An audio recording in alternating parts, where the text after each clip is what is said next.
வணக்கம். நேற்று த code life அப்படின்னு கூடிய ஆடு ஜீவிதம் அந்த படத்தை பார்த்தேன். அது மலையாள படம், தமிழில் வந்திருக்கு. ஆடு ஜீவிதம்ன்றது ஒரு நாவல், ஒரு மனிதனுடைய ட்ரூ லைஃப் ஸ்டோரி. மலையாளத்தில் திரு பென்யாமின் என்ற ஒரு எழுத்தாளர், நஜீம் முகமது அப்படின்றவர் அரேபியாவில் போய் எப்படி கடத்தப்பட்டு ஒரு பாலைவனத்துக்கு நடுவில் மாட்டி ஒரு அடிமை வாழ்க்கையை வாழ்ந்து, ஒரு கோரமான கொடூரமான வாழ்க்கையை வாழ்ந்து 3 வருஷம் கஷ்டப்பட்டு தன்னுடைய குடும்பத்துடைய தொடர்புகளையே இழந்துட்டு பிழைப்போமா மாட்டோமோன்ற நிலையில் பாலைவனத்தில் அவர் நண்பரோட தப்பிச்சு வந்து, நண்பர் வழியில் இறந்து, இவரும் உயிரோட திரும்பவுமான புரியாத வகையில் எப்படி திரும்பி இந்தியாவுக்கு திரும்பி வராரு அப்படின்றது தான் அது அவருடைய வாழ்க்கையில் நடந்த ஒரு கொடூரமான உண்மை சம்பவம். அவர் நஜீம் சொல்லி பென்யாமின் என்ற மலையாள எழுத்தாளர் ஆடு ஜீவிதம்ன்ற ஒரு நூலை எழுதியிருக்கார். அது இதில் எதுவுமே கற்பனை கிடையாது. அதை நான் படித்த பிறகு அந்த நூலை எனக்கு அறிமுகப்படுத்தியவர் பாவா செல்லதுரை என்ற பேச்சாளர்.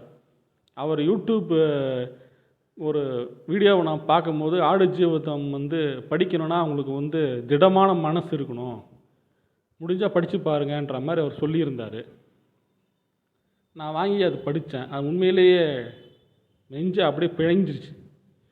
ஏன்னா இவ்வளோ பெரிய கொடுமை வாழ்க்கையில் பரீட்சையில் தோல்வி அடைஞ்சால் தற்கொலை பண்ணிக்கிறாங்க, நீட்டில் தோல்வி அடைஞ்சால் தற்கொலை பண்ணிக்கிறாங்க, பைக்கு வாங்கி தரல, அம்மா அப்பா திட்டினாங்க அப்படின்றலாம் சின்ன சின்ன விஷயத்துக்கெலாம் இந்த காலத்து குழந்தைங்கள்லாம் தற்கொலை பண்ணிக்கிறாங்க.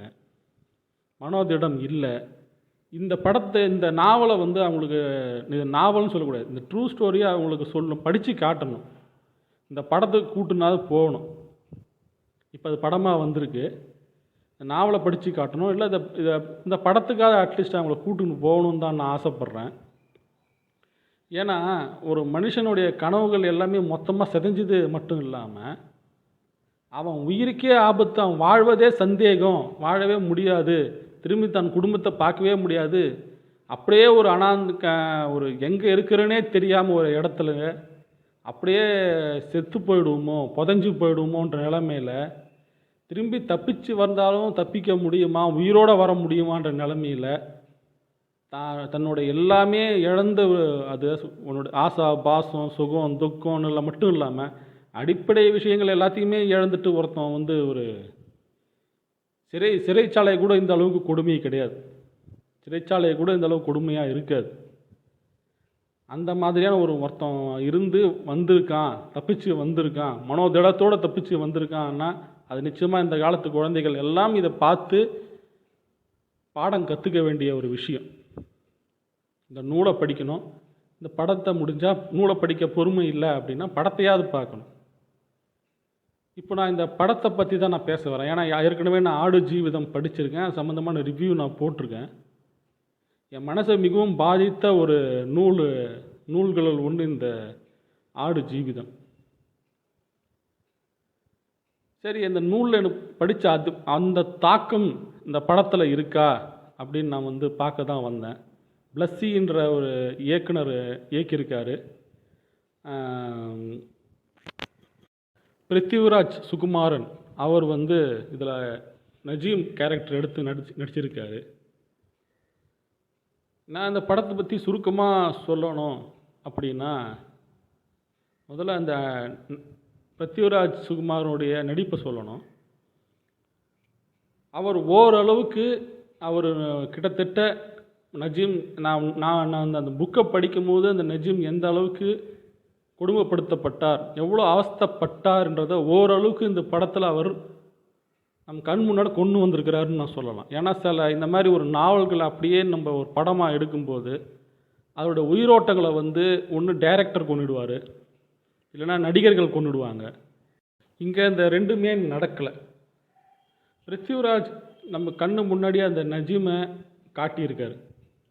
நான் புக்கில் படித்த அளவுக்கு இல்லாட்டாலையும் நஜீமை வேற இதுக்கு மேலே நம்மளால் காட்ட முடியாது. ஒரு நடிகராக ஒரு காட்சி, ஏன்னா நம்ம புக்கு படிக்கும்போது நம்ம கற்பனையில் விரிகிற அந்த கதாபாத்திரத்துடைய தாக்கம் அப்படியே ஒரு நடிகர் கொண்டு வர்றது, நிஜத்தில் கொண்டு வர்றது ரொம்ப சவாலான விஷயம். இதில் நான் வந்து பிருத்திவிராஜ் வந்து நிச்சயமாக வெற்றி அடைந்து விட்டார் என்று நம்ம சொல்லலாம், நிச்சயமாக செய்யலாம்.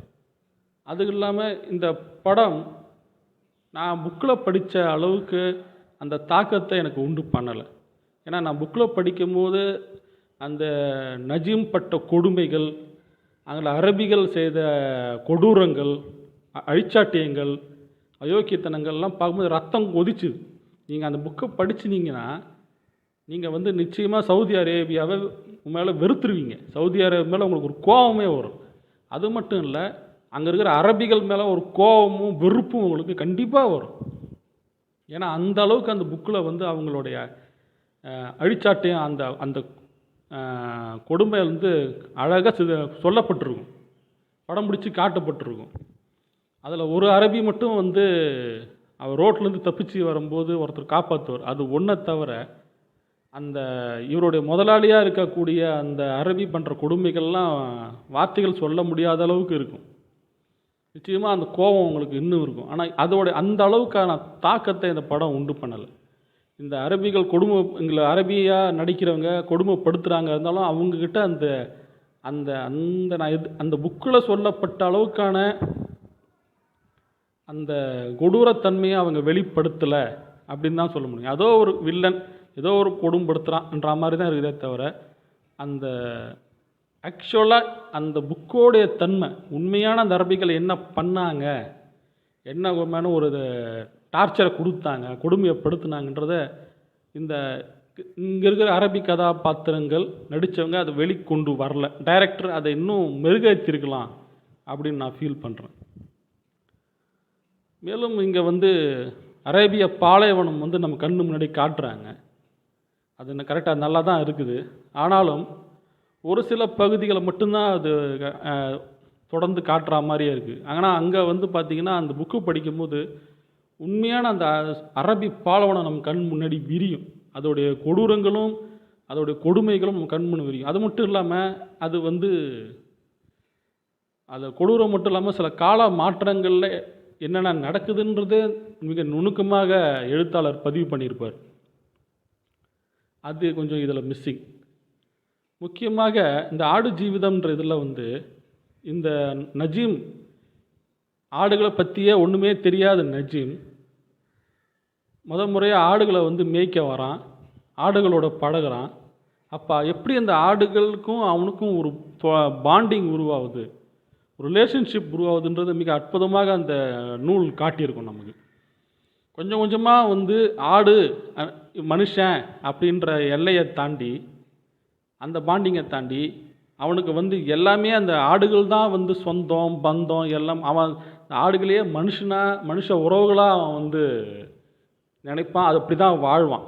அதுங்ககிட்ட பேசுவான், எல்லாம் பண்ணுவான். அதுங்களுக்கு பேர் வச்சுருப்பான், ஆண் பொம்பளை எல்லாத்துக்கும் பேர் வச்சுருப்பான். ஒரு கட்டத்தில் ஒரு பெண் ஆட்டு கூட அவன் வந்து உடலுறவே வச்சுக்கிற அளவுக்கு போயிடுவான். சரி, அதெல்லாம் இதில் படத்தில் காட்ட முடியாது, ஓகே, அது புரிஞ்சுக்கொள்ள முடியுது. ஆனாலும் அந்த பாண்டிங் எப்படி அவன் ஆடுங்களுடைய பாண்டிங் வச்சுருக்கிறான் அதை இன்னும் தெளிவாக நல்லா காட்டியிருக்கேன். ஏன்னா அதுதான் ஆடு ஜீவிதத்துடைய ஒரு முக்கியமான கரு. ஏன்னா அந்த ஆடுகளை அவன் பிரிஞ்சு வரும்போது நமக்கே கஷ்டமாக இருக்கும். இந்தமாரி இப்படிப்பட்ட இந்தமாரி இதை நம்ம சூழ்நிலையிலேருந்து அவன் எப்படி வரப்போகிறான், என்னதான் அவன் அங்கே வந்து ஒரு அடிமையாக கொத்தடிமையாக ஒரு மோசமான வாழ்க்கையில் வாழ்ந்தாலும் இந்த ஆடுகளை பிரிஞ்சு வரும்போது அவனுடைய தவிப்புகளை மிக அற்புதமாக அதில் காட்டியிருப்பார்.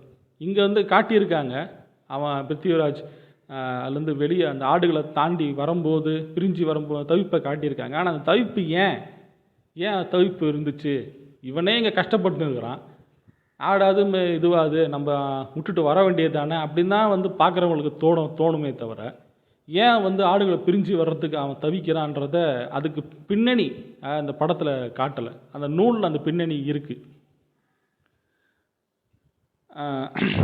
அது இல்லாமல் ஏன்னா அவன் இருக்கும்போது ஒரு குட்டி ஆடு ஒன்று பிறக்கும். ஒரு ஒரு கெடா ஆடு பிறக்கும். அவன் அது என்னென்ன அதை வந்து தன்னுடைய பையனாகவே அவன் வந்து நினச்சிக்குவான். ஏன்னா நஜீம் வந்து கிளம்பி வரும்போது, அரேபியாவுக்கு வரும்போது அவனுடைய மனைவி வந்து கர்ப்பமாக இருப்பாங்க. தனக்கு ஆண் குழந்தை தான் பிறக்கும் அப்படின்ற அவனுக்குள்ள ஒரு நம்பிக்கை. ஆண் குழந்தை பிறந்தா ஒரு பேர் வைக்கலான்னு சொல்லிட்டு அவன் வச்சுருப்பான். இப்போ இங்கே வந்து மாட்டின பிறகு அந்த ஆட்டுக்குட்டி பிறக்கும்போது, அதுக்கு ஆண் ஆட்டுக்குட்டி பிறக்கும்போது, அதுக்கு தான் மகனுக்கு வைக்க வேண்டிய பேரை வச்சு தன்னை மகனாகவே அவன் அது வளர்த்துன்னு இருப்பான். இதில் சோகமான விஷயம், ஒரு கட்டத்தில் வந்து அந்த ஆட்டுக்குட்டி இறந்துடும். அப்போ வந்து அதில் அவன் படுற கஷ்டம், ஒரு ஒரு மகனை இழந்து ஒரு குழந்தையை இழந்த தகப்பன் எவ்வளோ துடிப்பானோ அது அப்படியே துடிப்பான். அது அந்த நூலில் இருக்குது. அது வந்து இதில் மிஸ்ஸிங். அதை காட்டியிருக்கலான்னு தான் நான் ஃபீல் பண்ணுறேன். அதை காட்டி அதுக்கப்புறம் வந்து ஆடுகளை பிரிஞ்சு போகும்போது ஃபீல் பண்ணுற அந்த காட்சி இந்த காட்சி இருந்துச்சுன்னா, நம்ம வந்து இவன் ஏன் ஆட்டை விட்டு பிரிஞ்சு வர்றதுக்கு எவ்வளோ ஃபீல் பண்ணுறான்னு நம்ம புரிஞ்சிக்க முடியும். அதில் முக்கியமான விஷயம், அந்த நூலில் உண்மையான நஜீம் ஆட்டுக்கறி சாப்பிட்றதே நிறுத்திடுவார். ஏன்னா ஆடுகள் தான் அவனுக்கு அந்த 3 வருஷத்துலேயும் அவனுடைய மனித உறவுகளாக இருந்துச்சு. அந்த ஆட்டில் ஒரு ஆட்டுக்குட்டியை தான் அவன் தன் மகனாகவே நினச்சி வளர்த்துன்னு இருந்தான். அதனால் அவனால் ஆட்டுக்கறியை அவனால் சாப்பிட முடியாது. ஏன்னா ஆட்டுக்கறியை பார்த்தா மனுஷக்கறி மாதிரி அவனுக்கு தோணும். அதனால் வந்து நஜீம் வந்து சொல்லுவார், நான் வந்து ஆட்டுக்கறி, நிஜமான நஜீமே சொல்கிறேன், ஆட்டுக்கறி சாப்பிட்றத நான் நிறுத்திட்டேன் அப்படின்னு. அந்த கான்செப்டையும் இதில் கொண்டு வந்திருக்கலாம். ஏன்னா அவர் கடைசியாக ஜெயிலுக்கு போவார், அரேபிய ஜெயிலுக்கு போவார். அங்கேருந்தால் வந்து இந்தியாவுக்கு வரக்கூடிய ப்ராசஸ்லாம் அங்கே தான் நடக்கும். அங்கே வந்து அவருக்கு அந்த ஆட்டுக்கறி பிரியாணி, ஆட்டுக்கறி வறுவல் எல்லாம் கொடுப்பாங்க. ஆனால் எல்லாரும் சாப்பிடுவாங்க, நஜீமால் அதை தொட முடியாது. அது ஒரு மிகப்பெரிய அழுத்தமான ஒரு சீன். ஒன்று, இந்த 2 சீன் கண்டிப்பாக இருந்திருந்தால் இன்னும் நல்லா இருந்திருக்கும். ஒன்று, அந்த ஆட்டுக்குட்டியை மகனான்னு நினச்சி அது இழந்த பிறகு அவன் தவிச்ச தவிப்பு. இன்னும் இந்த ஆடுங்களை தன் மனித உறவுகளாக நினச்சதுனால அது கறியை கூட சாப்பிட அவனால் முடியல அப்படின்ற ஒரு காட்சி. இது 2ம் இருந்திருக்கணும்.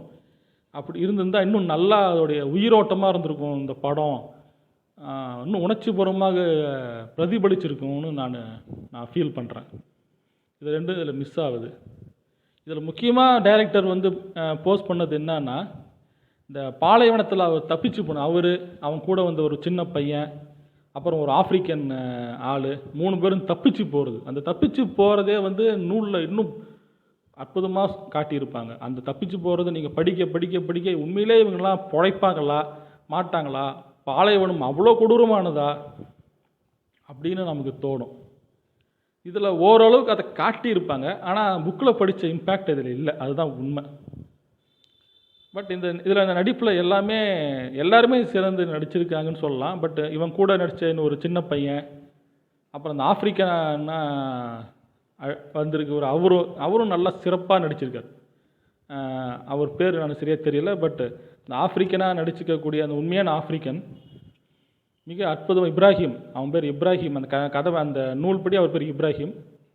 பட் அந்த ஆப்பிரிக்கன் இப்ராஹிமாக நடிச்சிருக்கிற அந்த ஆப்பிரிக்கன் மிக அற்புதமாக தன்னுடைய மனிதத்தன்மை அற்புதமாக வெளிக்காட்டியிருப்பார்.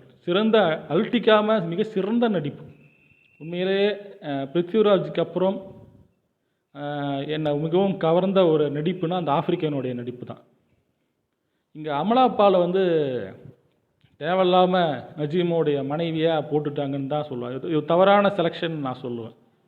ஏன்னா நஜீமோடைய மனைவி பற்றி நம்ம ஆரம்பத்தில் சொல்லும்போது நமக்கு பிரிஞ்சு வரும்போது நஜீம் இந்த மாதிரி பிரச்சனையில் மாட்டிக்கும் போது நஜீமுடைய மனைவி சைனு, உண்மையிலே சைனு மேலே நமக்கு ஒரு நிச்சயமாக ஒரு பரிதாபம் இருக்கும்.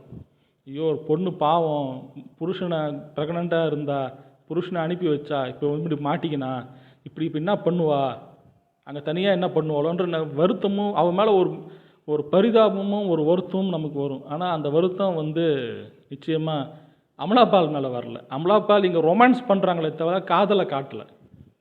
ரொமான்ஸுக்கும் காதலுக்கும் வித்தியாசம் இருக்குது. அமலாபால் ரொமான்ஸ் பண்ணியிருக்காங்க. இந்த படத்தில் ஒரு டூயட் வச்சுருக்காங்க. அது தேவையில்லாத டூயட்டு இந்த படத்தில்.